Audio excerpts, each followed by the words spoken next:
Bismillah, alhamdulillah, wa salatu wa salam ala sayyidina rasulillah. Mes chers frères, mes chères sœurs, assalamu alaikum wa rahmatullahi ta'ala wa barakatuh. En ce début de mois de Ramadan, je souhaite pour vous tout le bien et j'espère qu'Allah subhanahu wa ta'ala nous donnera cette grande occasion pour revenir vers lui, pour se repentir, pour se corriger, pour faire notre examen de conscience en ce qui nous concerne notre rapport à lui, mais aussi en ce qui concerne notre rapport avec les autres. Le sujet d'aujourd'hui, Inch'Allah, ça sera sur les liens de sang, as-silatul rahim, donc la bienfaisance filiale envers nos proches. Cette obligation majeure en islam que Allah subhanahu wa ta'ala a cité plusieurs fois dans le Coran et que les hadiths du prophète alayhi salatu wassalam se sont succédés pour la mettre en avant et la mettre en valeur. Il suffit de rappeler que Allah subhanahu wa ta'ala dans Surat An-Nisa, au début de la sourate, nous appelle à craindre de rompre ces liens. Il dit, subhanahu wa ta'ala, A'udhu billahi minash shaytanir rajim, Bismillahir rahmanir rahim, Ya ayyuhan nasu attaqu rabbakum alladhi khalaqakum min nafsin wahidatin wa khalaqa minha zawjaha wa batha minhuma rijalan kathiran wa nisaa واتقوا الله الذي تساءلون به والأرحام إن الله كان عليكم رقيبا. Donc Allah subhanahu wa ta'ala dans ce verset, il associe, il cite la crainte d'Allah subhanahu wa ta'ala, le respect des droits d'Allah subhanahu wa ta'ala avec le respect des droits de nos proches. Il dit, واتقوا Ittaqullah alladhi tasa'aluna bih, craignez Allah par qui vous vous implorez. Wattaqul arham, wal arham, wattaqul arham. Donc, prenez soin de vos relations de sang. Et le prophète sallallahu alayhi wa sallam dit dans un hadith, khiyarukum li ahlihi wa ana khayrukum li ahli. Le meilleur d'entre vous, celui qui est le meilleur envers ses proches. Et je suis le meilleur envers mes proches. Les proches, le cercle le plus intime, la famille, la petite famille nucléaire et la famille étendue. Parce que la qualité d'un comportement est reconnue si elle est vraiment authentique dans les cercles, le cercle le plus intime de l'homme. Et là, le Rasulullah sallallahu alayhi wa sallam nous donne un critère pour mesurer la qualité de notre comportement. Donc, observer les liens de sang, les respecter, le contraire, c'est de les rompre, de ne pas les observer de manière ou d'une autre. Donc, Rasulullah sallallahu alayhi wa sallam nous cite les bienfaits de cette relation qui est les liens de sang. Il dit dans un hadith, Inna Allah khalaqa al-khalqa hatta idha faragha min khalqihi qalat ar-rahimu hadha maqamu al-a'idhi bika min al-qati'a. Donc Allah subhanahu wa ta'ala a créé toute la créature. Quand il a fini de créer toute la créature, les liens de sang se sont adressés à Allah subhanahu wa ta'ala. Ils lui ont dit, nous sommes en situation de demande de protection, contre la rupture. Contre la rupture. Allah subhanahu wa ta'ala a dit, Na'am, oui. Ama tardayna an asila man wasalaki wa aqta'a man qata'aki. Souhaiterais-tu que je noue avec celui qui te respecte et que je rompe avec celui qui te rompt? Qalat bala ya rabbi, qala fahuwa lak. Elle a dit, si. Elle a accepté. Et Allah subhanahu wa ta'ala a dit, ça sera comme ça. Donc, vous voyez la gravité de la chose. Donc, celui qui rompt les liens de sang, Allah subhanahu wa ta'ala, il rompt avec lui. Qu'Allah subhanahu wa ta'ala nous préserve. Et Rasulullah sallallahu alayhi wa sallam n'a cessé de mettre l'accent sur l'importance des liens de sang. Il a dit, donc quand il a été questionné par quelqu'un qui lui a posé une question, il lui a dit, montre-moi une œuvre qui me permet de rentrer al-Jannah. Permets-moi, donne-moi une œuvre, conseille-moi une œuvre qui me permet de rentrer al-Jannah. Le prophète sallallahu alayhi wa sallam a dit, ta'budullaha wa la tushriku bihi shay'a. Adore Allah sans lui associer quoi que ce soit. Wa tuqima as-salah, et tu accomplis la prière. Wa tu'ti az-zakat, et tu donnes la zakat. Et enfin, wa tasil ar-rahim. Wa tasil ar-rahim. Et tu respectes les liens de sang. Et vous voyez, subhanallah, il a cité les liens de sang après l'adoration d'Allah, la prière, la zakat. c'est comme si c'était un pilier de l'islam. Qu'Allah subhanahu wa ta'ala nous donne cette bienveillance envers, incha'Allah, envers nos proches. Allah subhanahu wa ta'ala a vanté les gens qui respectent les liens de sang. Et Allah subhanahu wa ta'ala a parlé d'eux en disant qu'Allah subhanahu wa ta'ala nourra avec eux. وَالَّذِينَ يَصِلُونَ مَا أَمَرَ اللَّهُ بِهِ أَن يُوصَلْ وَيَخْشَوْنَ رَبَّهُمْ وَيَخَافُونَ سُوءَ الْحِسَابِ. Ceux qui nouent ce que Allah a demandé de nouer, ceux qui respectent ce que Allah a demandé de respecter, à savoir les liens de sang, ils craignent leur Seigneur et ils ont peur d'avoir un mauvais jugement auprès d'Allah subhanahu wa ta'ala. Vous voyez, ça décrit le cœur de gens qui sont proches d'Allah, qui aiment Allah, qui ont la foi en Allah subhanahu wa ta'ala. Parce que le respect des liens de sang, ça va avec la foi en Allah subhanahu wa ta'ala. Si tu ne respectes pas les liens de sang, c'est qu'il y a quelque chose qui ne va pas avec ton Créateur subhanahu wa ta'ala. Le prophète a même conditionné la foi par les liens de sang. Il a dit dans un autre hadith, Man kana yu'minu billahi wal yawmil akhir falyasil rahimah. Donc, celui qui a la foi en Allah et au jour dernier, qu'il observe les liens de sang, donc ces liens de parenté avec ses proches. Parmi les œuvres les plus aimées à Allah subhanahu wa ta'ala, c'est Silatul Rahim. Silatul Rahim, c'est une recommandation du prophète alayhi salatu wassalam, l'observance des liens de sang. Et Allah subhanahu wa ta'ala nous a montré que Silatul Rahim, à travers ce que nous dit son prophète alayhi salatu wassalam, est un moyen pour mettre de la baraka dans notre vie. Mettre de la baraka dans notre vie et dans notre subsistance. Le prophète sallallahu alayhi wa sallam a dit dans le hadith, Man ahabba an yubsata lahu rizquh, celui qui aime que sa subsistance soit élargie, donc soit fructifiée, wa yunsa'u lahu fi atharih falyasil rahimah, et qui veut que Allah subhanahu wa ta'ala lui mette de la baraka dans sa vie, falyasil rahimah. La solution est simple, il doit observer les liens de sang. Parmi les bienfaits aussi, ce que cite Rasulullah sallallahu alayhi wa sallam, Silatul Rahimi tadfa'u mitat as-su'. Subhanallah. Donc parmi les effets tangibles du respect des liens de sang, c'est qu'elle repousse la mort dans des circonstances affreuses et dramatiques. Il a dit dans un hadith, Man sarra an yumadda lahu fi umrih, man sarrahu an yumadda lahu fi umrih. Celui qui veut qu'Allah lui rallonge sa vie, la rallonge. Ajal, c'est ajal, l'échéance, mais il met de la baraka dans sa vie. Encore une fois, l'expression qu'on a vue dans notre hadith, et élargisse sa subsistance, lui fructifie sa subsistance. Il repousse dans son cas la mort dans des circonstances dramatiques. Qu'il craint Allah subhanahu wa ta'ala, wal yasil rahimah. Parmi les hadiths aussi que dit Rasulullah sallallahu alayhi wa sallam, Silatul Rahimi wa husnul jiwar ou husnul khuluq yu'ammiran ad-diyar wa yazidani fil umr. Donc le hadith du prophète alayhi salatu wa sallam, c'est que l'observance des liens de sang, le bon voisinage, comme le disait Rasulullah sallallahu alayhi wa sallam dans ce hadith, ça fait rentrer la bonté, le bonheur et la baraka dans les foyers de manière tangible, matérielle. Allah subhanahu wa ta'ala fructifie les biens, il fructifie le rizq quand on respecte les liens de sang. Wa yazidani fil a'mar, comme on l'a dit aussi, et mettre la baraka aussi dans la vie de la personne. Ça c'est subhanallah. Vous voyez, quand vous voulez aller voir quelqu'un, Shaitan il vient, il commence à vous dire vous n'avez pas le temps, écoute, tu as autre chose. Si tu n'es pas convaincu et tu sors une autre chose, il va te dire lui, il ne vient pas te voir. Donc, il joue sur ses faiblesses, Shaitan. Il réveille les tentations et il finit peut-être par te faire changer d'avis. Tu restes chez toi. Et puis tu restes avec la déception, avec un cœur qui est totalement triste.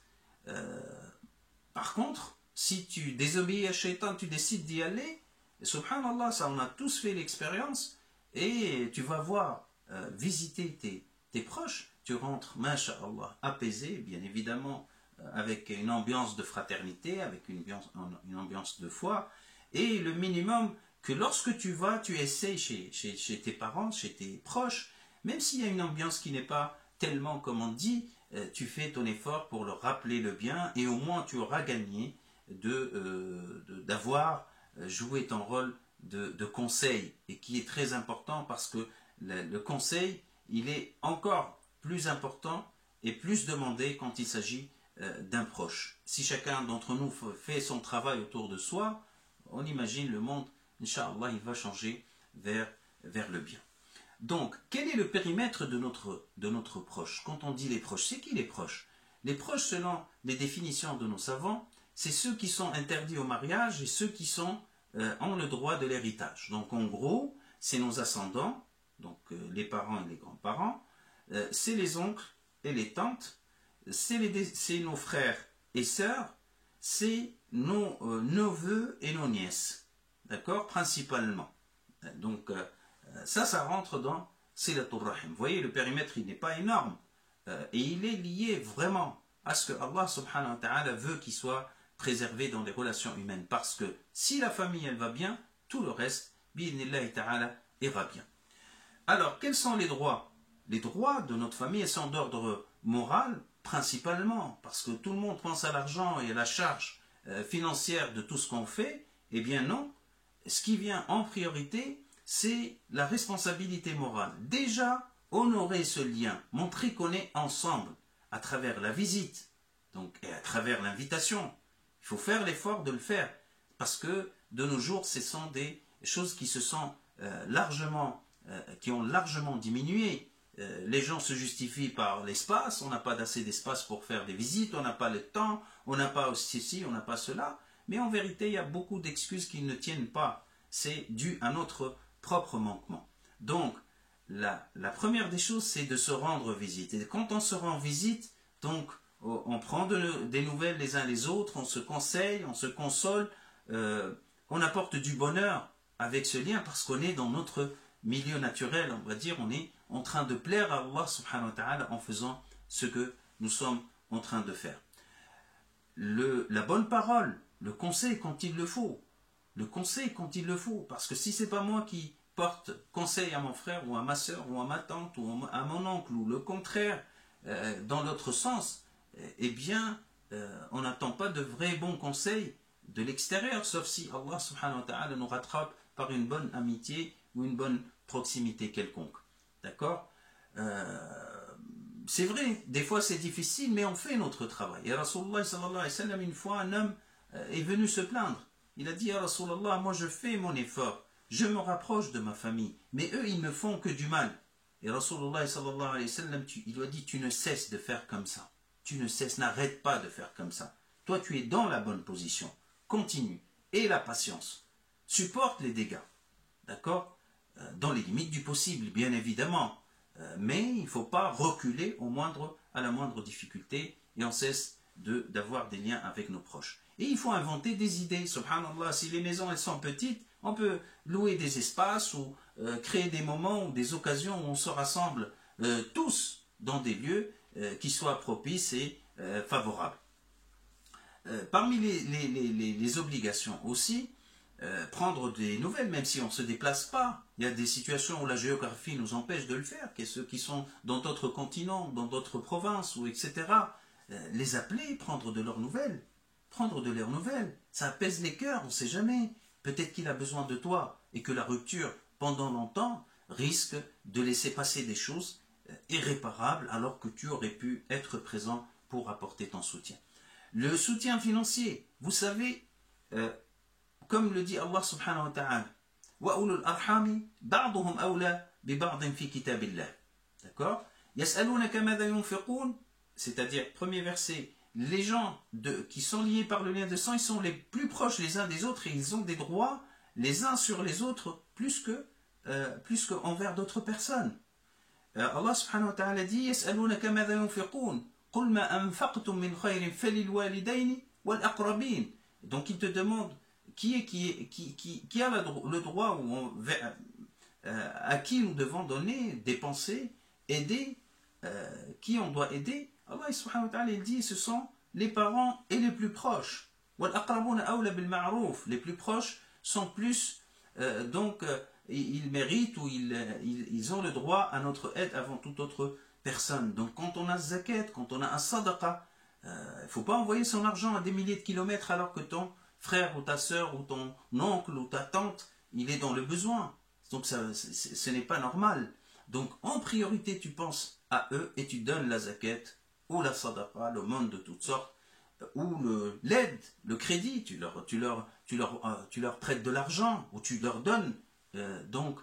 S'ils ont vraiment besoin et si tu as les moyens, bien sûr, pour le faire. Donc, les deux types de moyens de lien, donc le lien moral et tout ce qu'il demande et le lien aussi financier qu'il faut observer. Donc, quand il y a un rejet ou quand il y a une difficulté, comme a dit Rasulullah sallallahu alayhi wa sallam, toi tu t'acquittes. Tu dois faire de ton côté ce que tu dois faire pour que le jour du jugement, tu ne seras pas reprochable comme on l'a cité dans des hadiths. Et si on reste pour citer les hadiths, je vous assure, on prendra des heures pour les citer et pour les interpréter dans ce sens. Parmi les choses qu'il faut faire, la conciliation.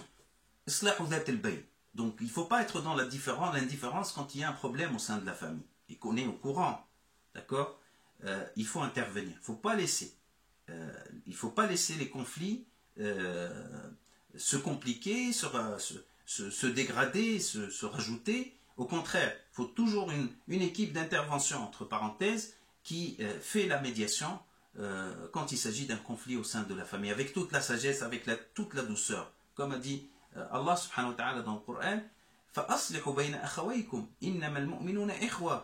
Les croyants sont des frères. فَأَصْلِحُوا بَيْنَ أَخَوَيْكُمْ. Donc réparez les liens et régler les conflits entre vos frères. Il ne faut pas rester en spectateur sans rien faire ou s'incruster de la pire des manières avec un parti pris. Il faut faire très attention. Il faut faire très attention. Donc quand il s'agit de régler les problèmes de la famille, il faut essayer de garder cette posture, ce statut qui nous permet de faire la médiation. Il y a beaucoup de travail, il y a beaucoup de boulot. Si vous essayez de voir autour de vous, vous allez voir, et vous le savez, je décris ce que tout le monde vit, et on a des vrais chantiers au sein de notre famille pour, Inch'Allah ta'ala, qu'Allah nous aide tous pour réparer ces liens. Et sans tarder, bien évidemment. Bon, mais il faut de la volonté, il faut donc s'appuyer sur Allah subhanahu wa ta'ala. C'était un petit rappel en tout cas. Je pense qu'on n'a pas la possibilité de tout dire, de tout voir, mais au moins on a essayé de revenir sur ce sujet, d'en parler et de s'inciter les uns et les autres, moi le premier, à ce que, Inch'Allah ta'ala, nous serons bien respectueux de nos relations familiales et que nous fassions tous, chacun de son côté, l'effort sans calcul, vraiment sans calcul et avec beaucoup de volonté, que ces liens soient réparés le plus tôt possible. Il faut profiter de Ramadan. Pour guérir les blessures, pour dire des bonnes paroles. Rasulullah sallallahu alayhi wa sallam, il disait خيركم من بدأ صاحبه بالسلام. Le meilleur est celui qui prend l'initiative d'aller vers son frère et lui dire Assalamu alaykum, surtout quand il s'agit de malentendus, de conflits. Et il a dit un autre hadith aussi très important que chacun d'entre nous doit essayer d'appliquer. Il n'est jamais autorisé à un croyant de rompre avec son frère plus de 3 jours. Alors qu'il y a des gens qui sont en rupture depuis des années. Pire que ça, ils sont en train de passer la rupture d'une génération à une autre. Ittaqullah. Allah il a dit Ittaqullah alladhi tasa'aluna bihi wal arham. Ittaqul arham. Craignez Allah subhanahu wa ta'ala. Et ne continuez pas dans le faux et dans l'erreur. Donc, faisons tous attention, qu'Allah fasse que ces liens soient, bi'idhnillahi ta'ala, mieux respectés, améliorés d'ici la fin du mois de Ramadan et qu'après Ramadan, Inch'Allah, on sera donc dans une situation meilleure, chacun dans son cas, chacun selon son cas et chacun selon ses circonstances. Et vous voyez ce qui se passe dans le monde aujourd'hui. Aujourd'hui, on est ensemble, mais Dieu sait quand est-ce que l'un d'entre nous quittera ce monde. La mort, elle est très proche. Et après, quand on va regretter, on n'aura plus de possibilités pour corriger ce qu'on a raté toute notre vie.